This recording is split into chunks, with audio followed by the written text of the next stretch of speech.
So like picture this. You're floating in space, right? And you're looking around at all these galaxies and stars and stuff, and you're thinking, wow, this is pretty cool. But then, you start to notice something weird. It's like the universe is acting kinda funky. So there's this thing called dark matter, right? And, it's basically invisible stuff that we can't see or touch, but it's apparently everywhere. I mean, like, scientists think it makes up about 27% of the universe. That's a lot of invisible stuff, you know? Now get this, normal matter, the stuff we can actually see and poke with a stick, that's only about 5% of the universe. So, like, everything we've ever known or seen is just this tiny fraction of what's actually out there. Mind-blowing, right? But wait, it gets weirder. There's this other thing called dark energy, and it's, even more mysterious.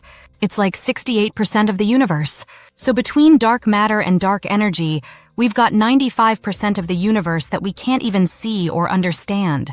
It's like, hello, universe? Are you there? Can you hear me now? So, scientists have been scratching their heads over this for years. They're like, we need to figure this out or the universe is gonna keep pranking us. And let me tell you, they've come up with some pretty wild ideas. One theory is that dark matter is made up of these tiny particles called WIMPs. No, not like the wimpy kid in your gym class. WIMP stands for Weakly Interacting Massive Particles. It's like they're playing hide and seek with us, and they're really, really good at it. And then there's this other idea about dark energy being, vacuum energy. Yeah, you heard that right. It's like the universe is one big Dyson, and dark energy is just hanging out in all the empty spaces, making things expand faster and faster. Talk about a cosmic cleaning service. Now here's where it gets really funny. Scientists are building these massive detectors to try and catch dark matter in the act.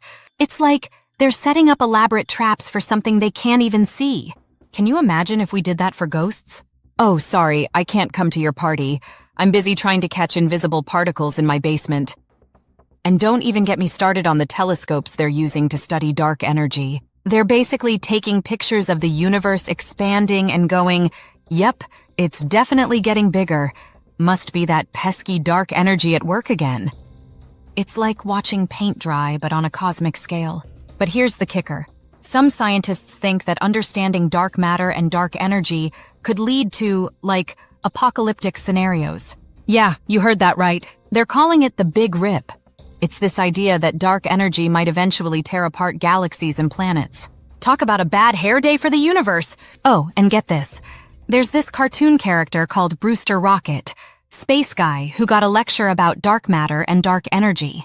I mean, when cartoons are trying to explain this stuff, you know it's getting serious, or seriously funny at least. And then there's this comedian, Matthew Starr, who did a whole stand-up show about dark matter. Like, imagine going to a comedy club, and instead of jokes about relationships and politics, you're getting quips about invisible matter. Why did the dark matter particle cross the road? We don't know, we couldn't see it. But seriously, folks, the search for dark matter and dark energy is like the ultimate cosmic detective story. We've got all these clues, like the way galaxies move and how light bends in space, but we can't find the culprit. It's like the universe is playing this massive game of hide and seek with us, and we're still in the counting phase. Scientists are using everything from giant underground tanks filled with liquid xenon to space telescopes to try and crack this case. It's like they're throwing everything but the kitchen sink at it. Actually, wait, they might be using kitchen sinks too. You never know in science. And here's a fun fact. Dark matter doesn't absorb, reflect, or emit light. It's like the ninja of the particle world. You can't see it, you can't hear it, but it's there, silently karate chopping our understanding of physics. Now, some people might be wondering, why should we care about all this invisible stuff? Well, think about it this way. If we can figure out dark matter and dark energy, we might be able to do some pretty cool things, like maybe we could use dark energy to power our spaceships. Imagine that. Captain, engage the dark energy drive.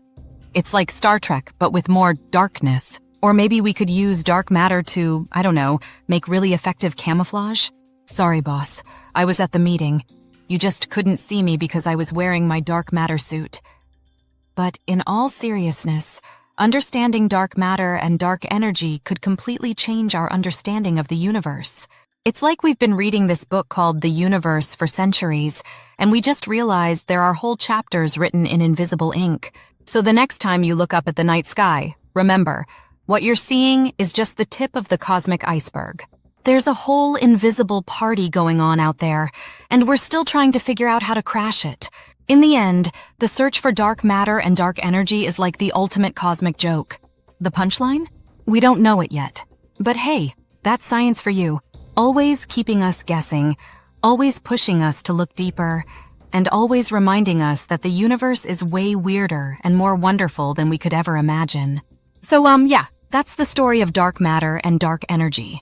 It's invisible, it's mysterious, and it's probably laughing at us right now. But we'll keep looking because that's what we do. We're curious, we're persistent, and we're not afraid of the dark, even if it makes up most of the universe.